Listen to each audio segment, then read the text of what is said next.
HAM, menyapa Pak Harai semuanya, bersama dengan Bapak Fadler Lase, Bapak Staf Khusus Menteri Hukum dan HAM di acara segmen Kumham Menyapa. Bapak selamat datang di Kalimantan Tengah. Terima kasih Bapak sudah hadir bersama kami, luar biasa. Ini kehormatan buat kami di Kanwil Kumham Kalimantan Tengah.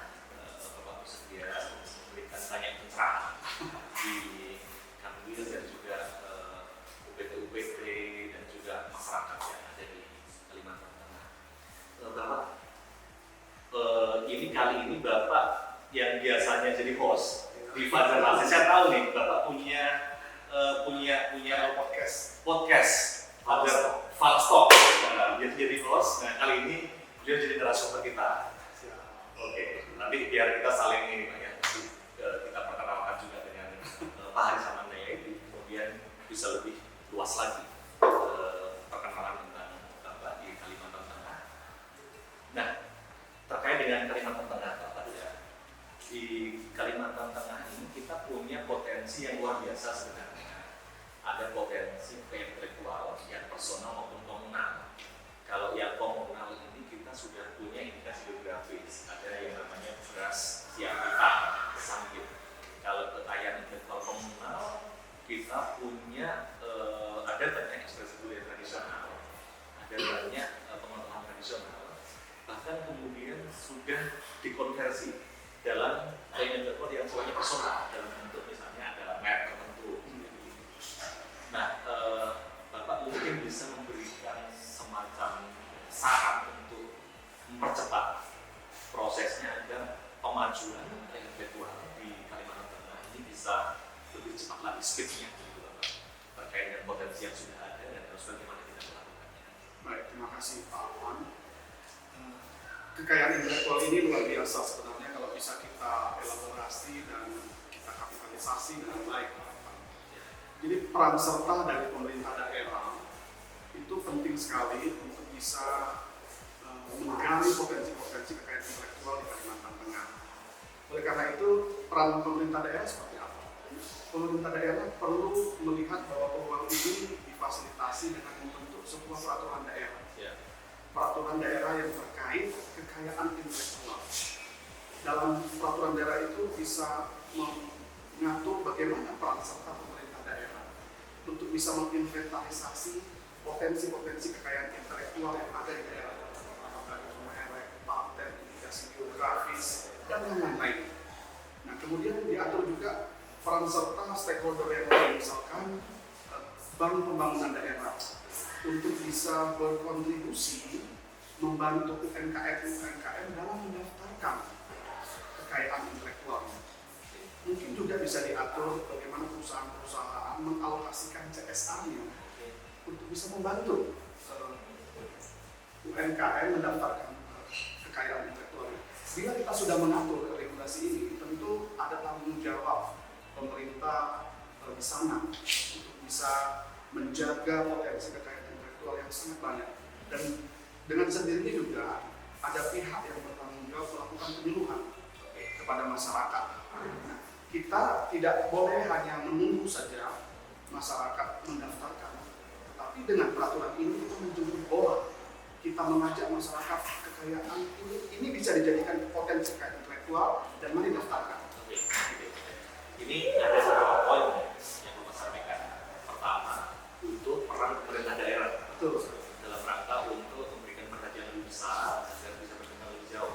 Yang kedua, peran perbankan. Peran perbankan Untuk bisa memberikan perhatian juga kepada UMKM yang ada di Kalimantan Tengah. Betul. Atas juga perhatian dari daerah. Ya. Nah, Pak, terkait dengan ini, UMK, terutama UMK, ya, mikro dan kecil, ini apakah kemudian ada perhatian khusus juga dari pemerintah dalam bentuk regulasi misalnya, dan kemudian nanti dengan perhatian yang ada dalam regulasi itu nanti bisa dieksekusi di level implementasi melalui perbankan atau pemerintah daerah nanti akan mendukung ini melalui dekranasnya misalnya semacam itu. Baik, sebenarnya kebijakan itu kan tergantung pembuat kebijakan Pak ya. Bagaimana kita melihat peluang itu dan bagaimana kita mengeksekusinya. Nah kalau di daerah memang kan yang lebih berpotensi itu di masyarakat menengah ke bawah adalah usaha mikro dan kecil. Nah, peran serta pemerintah daerah di sini disegerakan Pak untuk bisa melibatkan perbankan berpartisipasi mendukung usaha-usaha mikro dan kecil tersebut. Ya, ada peran pembangunan daerah Ya. tiap provinsi. Benar sekali. Oke. Nah kalau boleh, Perda ini sifatnya tidak hanya ada di salah satu kabupaten, tapi dimulai dari provinsi, kemudian diadopsi secara masif di kabupaten kota, karena kan kekayaan intelektual itu ada di masing-masing daerah. Ya. Baik, terima kasih Pak Fajar. Jadi kalau kami di kantor wilayah Kementerian selama ini mungkin memang punya tugas dan fungsi untuk menjalin kerjasama dengan pemerintah daerah, apalagi di kami ada perancang yang kemudian tugasnya adalah menyusun peraturan undang-undangan. Kalau di daerah jadi membantu pemerintah daerah provinsi dan kabupaten kota. Nah, ini sangat baik kalau kemudian nanti terkait dengan HI ada perlindungannya dan penegakannya seperti apa misalnya ya, kemudian bisa tidak terjadi pelanggaran dan seterusnya. Tapi ada isu menarik ini Pak, terkait dengan penyusunan peraturan daerah. Ini kan isu besarnya adalah penataan regulasi. Ini ada hal baru saya kira dengan kemarin kita sudah ada revisi Undang-Undang 12, ada perubahan kedua setelah 2019 Beberapa yang terakhir ya? Yang terakhir setelah 2021 ya. Jadi ada perubahan beberapa hal terkait penataan regulasi kita, peraturan perundang-undangan. Tetapi yang menarik adalah Pak Fajar ini kan staf khusus bidang transformasi digital.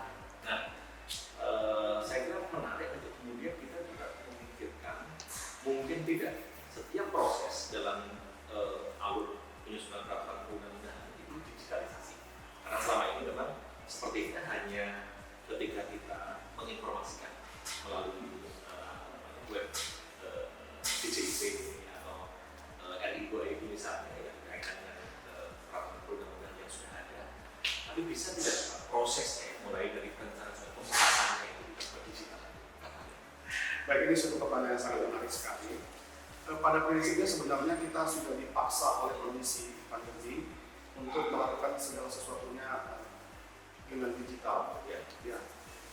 Kita sudah sempat kok melakukan pembahasan peraturan perundang-undangan baik di pusat maupun di daerah dengan menggunakan Zoom. Tidak menafikan bahwa seyogianya pembahasan peraturan perundang-undangan dalam hal ini apakah naskah akademiknya, atau perdanya, atau harmonisasinya juga dilakukan secara digital. Namun kalau kita bicara tentang pembahasan peraturan perundangan, harmonisasi dan rentetannya, itu kan terkait dengan tugas dan fungsi Kementerian Hukum dan HAM. Dalam hal ini divisi pelayanan hukum ya. Nah, kita punya para perancang. Nah, tentunya komunikasi perlu disampaikan kepada pemerintah daerah bahwa jikalau mereka ingin mempercepat pembuatan peraturan perundangan, tidak harus mereka datang dari daerah ke ibu kota. Cukup melakukan komunikasi dan menyampaikan peraturan terkait apa yang ingin dibahas. Nah, kemudian teman-teman di kantor wilayah tentunya akan bisa membantu untuk proses naskah akademiknya, rapatnya dan seterusnya. Tapi ini terkait kebiasaan sih Pak. Kalau sesuatu yang baru tentu tidak nyaman.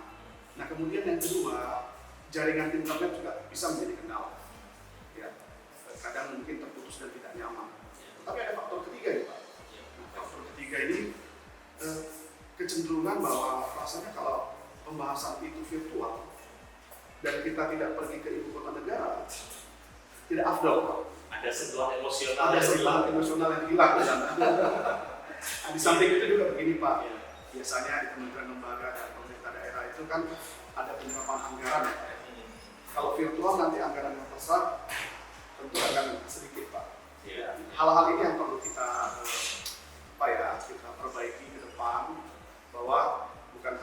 terkait penerapan, tapi bagaimana percepatan ya, dilakukan agar tujuan kita itu bisa tercapai. Begitu Pak. Ya. Jadi kalau misalnya kemudian soal pembahasannya yang butuh personal touch tadi itu tidak mungkin digantikan dengan virtual misalnya, setidaknya proses untuk penyampaian informasi pada tahapan perencanaan untuk menyerap aspirasi dari masyarakat dan kemudian ketika di level pasca atau bentukan untuk menginformasikan atau diseminasi peraturan perundangan itu bisa dilaksanakan. Pastikan di situ ada apa ya seremonialnya di DPRD ya. Mungkin bisa dilakukan. Jadi digitalisasi sebenarnya bukan berarti kemudian kita menghilangkan kelas manusia. Setuju. Jadi 4.0 yang kemudian menuju 5.0 ya Pak ya. Katanya 5.0 itu mengembalikan keseimbangan kemanusiaan kita terhadap teknologi. Iya, kita masih berbicara tentang 4.0 ini Pak. Oke. Tapi di luar negeri sudah 5.0. Bahkan ada satu negara yang sudah maju ke 6.0. Waduh, itu apalagi tuh? Nah, kita tahu. Tapi yang pasti koneksi internet jaringan kita masih belum memadai di arah sana. Baik, Bapak, kembali lagi soal potensi dari pemerintah. Saya tentu betul-betul support terkait dengan saran Bapak untuk kemudian menguatkan proses untuk memberikan dorongan agar potensi yang ada lebih maju melalui regulasi satunya peraturan daerah dan juga kemudian upaya-upaya dengan merangkul perbankan di daerah.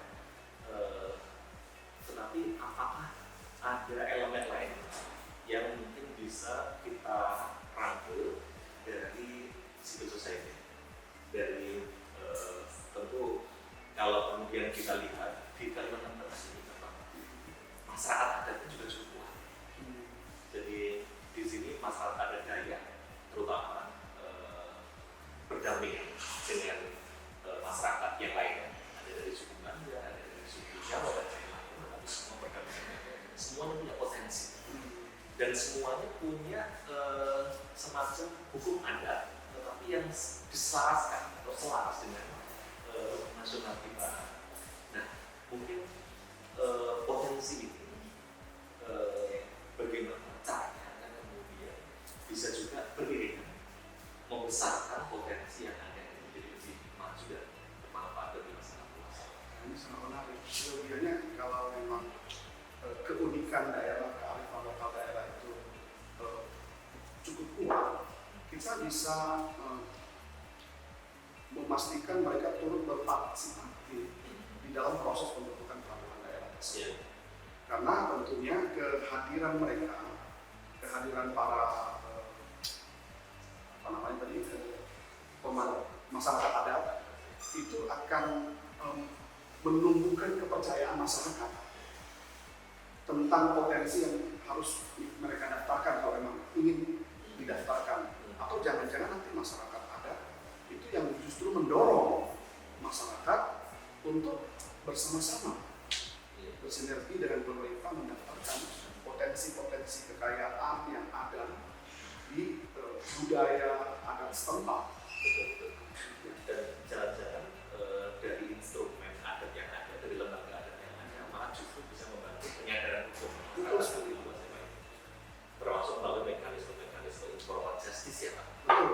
Jadi selama ini saya perhatikan memang mulai ada jumlah kasus terlalu banyak masuk ke badan informal. Jadi kemudian mungkin peradilan adat juga punya peran di sana ya Pak ya. Untuk kasus-kasus yang itu memang bisa diselesaikan yang ringan-ringan lah, yang tidak ringan atau yang tidak terlalu berat.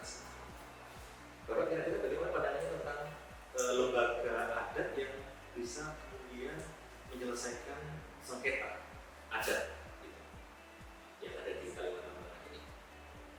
Ya, kita tidak bisa menafikan bahwa peran dewan adat ya, dewan adat kan itu ada di masing-masing provinsi.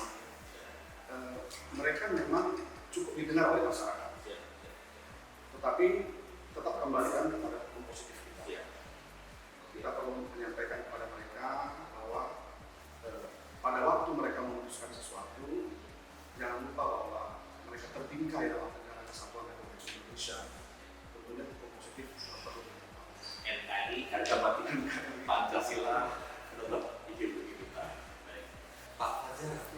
saya dengar ada satu entitas baru nih, Badan Hukum Perseroan Perorangan, yang mungkin sepertinya bisa berkorelasi juga dengan upaya untuk peningkatan daya intelektual di Dewan atau bahkan seluruh Indonesia ya. Perseroan perorangan bagaimana Pak? Anda Pak? Baik, pemerintah luar biasa. Wujud dari pemerintah hadir adalah melalui Undang-Undang Cipta Kerja Nomor 11 Tahun 2020. Pemerintah memungkinkan untuk membuat satu entitas baru, yaitu yang namanya perseroan perseorangan. Kalau sebelumnya kita mengenal perseroan terbatas berdasarkan Undang-Undang perseroan terbatas itu kan misalkan minimal dibentuk oleh 2 orang. Tetapi dengan Undang-Undang Nomor 11 2020, perseroan perseorangan cukup didirikan oleh 1 orang dengan modal Rp50.000, maka seseorang bisa mendaftarkan badan hukum atas nama dirinya dan secara otomatis negara melindungi. Nah, oleh karena itu kita mengusulkan supaya usaha mikro kecil yang sudah mendaftarkan kekayaan intelektualnya di Kalimantan Tengah itu sekaligus juga mendaftarkan badan hukumnya, perseroan perseorangan juga di Kementerian Hukum dan HAM. Agar disosialisasikan Pak, karena kadang-kadang mereka nggak tahu. Jadi ini betul-betul sinergi ya Pak ya sebenarnya. Orang punya KI, misalnya ada parameter, dia punya produk diproduksi oleh badan usaha badan hukum, bentuknya perseroan perorangan. Mantap. Jadi Wujud dari negara hadir. Wujud dari negara hadir, betul-betul memudahkan masyarakat untuk memberikan layanan yang terbaik. Kalau sudah berbadan hukum, tentu akses ke perbankan akan lebih mudah. Ya. Jadi ada misi untuk BODB, untuk gaping kredit dan startup bisnis. Ease of doing business ya. Betul. Bagi perusahaan usaha. Ya, saya kira itu poin-poin yang penting untuk kita garis bawahi terkait dengan bagaimana kehidupan kita berbangsa, bernegara, berhukum, dan bahkan berekonomi yang tadi sudah dijelaskan panjang lebar oleh Pak Fajar Masih. Terima kasih banyak. Kehadiran Bapak menginspirasi kami di Kalimantan Tengah untuk semangat lebih kuat lagi bergandengan dengan masyarakat, membawa potensi yang ada di Kalimantan Tengah untuk dibawa ke level nasional bahkan level internasional. Mudah-mudahan dengan dukungan Bapak kita bisa berhasil. Terima kasih sudah diundang dalam bincang-bincang khusus ya di Kalimantan Tengah. Bincang Kumham menyapa. Bincang Kumham menyapa. Baik, Pak Hari, sampai jumpa lagi dengan narasumber yang lain dan kita terima kasih atas kehadiran Pak Fajar Masih. Sampai jumpa lagi.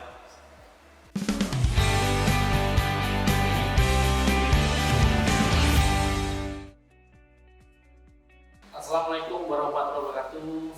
Salam sejahtera buat kita sekalian. Pada siang hari ini kita bersyukur kita kedatangan tamu jauh tapi dekat di hati. Beliau Pak Fajar Masih, staf khusus Menteri Hukum dan HAM Indonesia yang hari ini berada di kota kita nih, di daerah kita. Di tengah sebelum beliau hari ini beliau berkenan untuk bincang-bincang di tema bincang Kumham Kalteng, bincang santai. Mari kita lihat potret kita nih di persepsi kita, apakah bagaimana persepsi tamu tentang Kalteng, UPT Kalteng, SDM Kalteng, dan mungkin ada harapan dari tamu tentang yang sudah kita lakukan. Yuk kita bincang ya.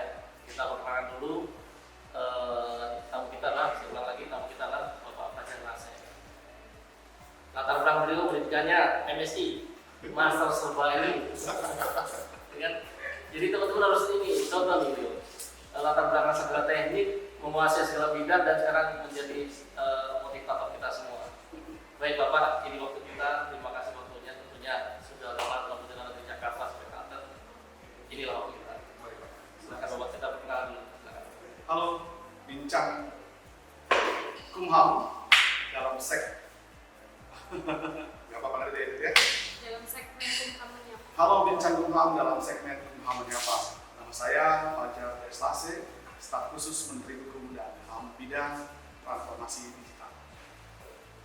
Terima kasih Bapak. Teman-teman sekalian, mari kita cermati. Ada beberapa yang kita ingin uji dari persepsi kita ya.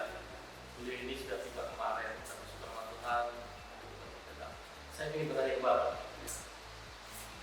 Bapak sudah meluangkan waktu tempat ini dan Bapak sudah melihat inilah potensi kami. Mohon izin, mungkin barangkali Bapak bisa memaparkan apa kesan Bapak setelah tiba di bumi Kalimantan Tengah ini. Kanwil Kementerian Hukum Kalimantan Tengah, salah satu bagian dari pilihan Bapak Menteri Hukum HAM. Kami anak buah Bapak di tempat ini. Satu tegak lurus bersama pejabat kami. Mungkin ada kesan-kesan setelah Bapak tiba. Terima kasih Pak Kadifas. Pak Danang ini luar biasa. Jadi saya kedua kali tiba di Kalimantan Tengah. Pertama kali di Palangkaraya dan ini kali pertama ke Pangkalan Bun. Kemarin kita tiba, kemudian kita menuju Sukamara. Ya jalannya cukup bagus. 2 jam perjalanan kita dengan diguncang-guncang karena jalannya sangat bagus. Tapi ada satu hal yang menarik bahwa teman-teman Satker baik itu pemasyarakatan maupun imigrasi dalam jajaran Kementerian Hukum dan HAM itu hadir bersama-sama di Lapas Sukamara kemarin. Kemudian juga hadir di acara penguatan jajaran kantor wilayah Kumham di Bapas Sukamara. Bapas Pangkalan Bun. Karena perjalanan Sukamara kemarin itu jadi kita masih ingat Sukamara nih Pak. Wujud dari sinergitas itu luar biasa. Dan kesan saya melihat bahwa teman-teman ini bekerja tulus sekali ya Pak ya. Saya tadi bertanya kepada teman-teman, Pak, berapa jam perjalanan? 8 jam. Ada yang katakan 12 jam. Ada yang bilang 20 jam. Hati saya itu terkenyum, Pak.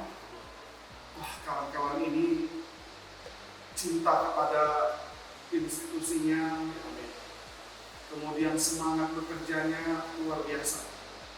Sehingga saya berpikir, apa ya apresiasi yang perlu disampaikan diberikan kepada teman-teman yang sudah berada di daerah yang jauh, mungkin keluarga mereka tidak ada di sini Pak. Tapi saya bersyukur saya punya teman-teman, rekan-rekan, tentu dalam binaan Pak Kadif Pemasyarakatan ya, dan tim juga Pak Kepala Kantor Wilayah, sehingga teman-teman ini Pak bisa bergandengan tangan bersinergi Pak untuk mengerjakan tugas tanggung jawab negara yang sudah diberikan kepada mereka Pak di jajaran kantor wilayah Kemenkumham di Kalimantan Tengah. Terima kasih Pak. Kami ingin nambah sebenarnya teman-teman ini sendiri semangat kedatangan itu justru karena juga pada saat rekrutmen pimpinan Kemenkumham melakukan langkah-langkah yang luar biasa sehingga mereka juga kaget, tidak menyangka bahwa orang-orang di pelosok ini bisa masuk ke Kemenkumham. Sehingga beliau juga pengen lihat di balik desain strategi rekrutmen SDM itu ternyata lain termasuk beberapa khusus sebetulnya. Jadi mereka juga semangat ya. Tadi kan Bapak langsung melihat nih, ternyata bagian yang direkrut 2017, 2019, 2020 itu mereka ada di samping kanan Bapak kemarin. Maksud tadi, kesan Bapak secara anak-anak yang terlahir setelah tahun 81 memang anak-anak yang beruntung karena mereka lahir setelah teknologi ada, terutama yang lahir di tahun atas tahun 91 ya, itu teknologi sudah berkembang luar biasa dan Kementerian langsung bersyukur karena banyak sekali talenta-talenta muda menjaga tahanan, menjaga perbatasan, perancang penduduk yang lahir setelah tahun 96 mewarnai kinerja Kementerian Hukum dan HAM juga di kantor wilayah Kalimantan Tengah. Kita lihat kemarin di Sukamara, kita lihat di Bapas Pangkalan Bun, bahkan tadi melalui virtual kita lihat semangat anak-anak generasi Z kita katakan ya. Generasi Z itu bersemangat mengikuti, kemudian mereka juga antusias bertanya. Dan ini potensi yang luar biasa Pak, yang harus kita optimalkan supaya keinginan dan karya mereka yang luar biasa itu bisa semakin bermanfaat untuk kantor wilayah kita Pak. Berikan mereka keluasan sehingga mereka bisa berkreasi dan mereka bisa berkarya lebih hebat di kantor Kemenkumham Kalimantan. teman-teman sekalian, itulah potret kita, gambar kita, dan kesan beliau ketika beliau mendarat di bumi Kalimantan Tengah ini. Juga kesan beliau melihat potret SD yang menjadi record, ternyata beliau sangat senang, sangat gembira. Izin Bapak, mungkin ada pesan closing statement untuk adik kita, bahkan kami juga nih, untuk kami juga, para pembina adik kita yang kita wilayah. Bapak Kanwil tentunya sangat akan menjadikan closing statement Bapak menjadi arahan untuk kami tajamkan sehingga mudah-mudahan kita Tuhan suatu hari Bapak akan datang lagi kepada beliau. Nah, teman-teman kita ikuti closing statement beliau untuk kalian kita semua tentang SDM maupun situasi Kanwil Hukum HAM Kalimantan Tengah. Silakan Bapak. Baik, saya mengutip statement yang pernah disampaikan oleh pembuat gadget Apple. Yang dia katakan apa? Cintailah pekerjaanmu, sehingga engkau akan membuat karya-karya yang luar biasa. Nah, untuk kita bisa menghasilkan karya yang luar biasa, langkah pertama mencintai pekerjaan, sehingga akan hidup kita itu mengalir, menghasilkan karya-karya yang berdampak positif bagi kita, lingkungan kita, keluarga, bangsa dan negara. Amin, terima kasih Bapak. Terima kasih Bapak atas waktunya. Teman-teman sekalian, itulah kita dan kita bersyukur atas semua closing statement kita pegang ya. Cintailah pekerjaanmu. Dan kita doakan mudah-mudahan Bapak sehat selalu, keluarga, dan bisa kembali ke Kalimantan Tengah untuk menengok kami. Amin. Seberapa banyak arahan Bapak akan kami gas untuk kita berikan untuk mengangkat harkat martabat keberuntungan dari Kalimantan Tengah ini. Terima kasih Bapak. Sehat selalu, teman-teman. Amin. Terima kasih. Waalaikumsalam warahmatullahi wabarakatuh. Salam sehat untuk kita.